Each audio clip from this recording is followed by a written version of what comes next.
जी नाज़रीन, इस्लामाबाद से आपको बड़ी खबर से आगाह करेंगे। खातून जज को धमकी देने के केस में इमरान खान की जमानत में 20 सितंबर तक तौसी। तफसीलात के मुताबिक चेयरमैन पाकिस्तान तहरीक इंसाफ और साबिक वज़ीर-ए-आज़म इमरान खान के खिलाफ इंसदाद दहशतगर्दी की अदालत में खातून जज को धमकी देने के केस की समाअत हुई। अदालत ने इमरान खान की जमानत में 20 सितंबर तक तौसी कर दी।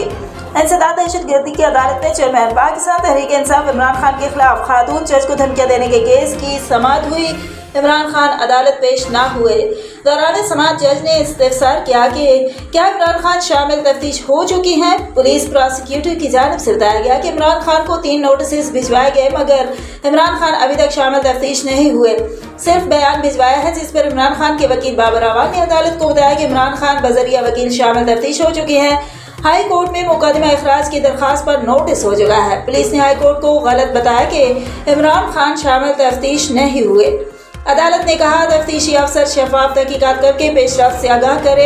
इंसदाद दहशतगर्दी की अदालत के जज ने कहा कि पुलिस तक बयान पहुंचा, मगर उसको रिकॉर्ड का हिस्सा ही नहीं बनाया गया। इससे तो पुलिस की बदनीयती साबित होती है। क्या आपने इमरान खान से कुछ बरामद करना है? जिस क्राइम का आप जिक्र कर रहे हैं वो तकरीब का मामला है। आपको मुल्ज़म ज़ाती हैसियत में क्यों चाहिए?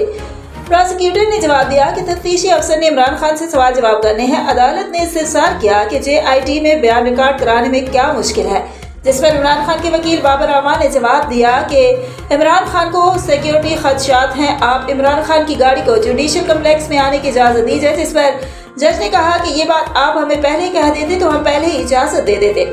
अदालत ने इमरान खान को 11 बजे तक अदालत तलब किया, जिस पर इमरान खान फौरी बनिगाला से अदालत पहुंचे।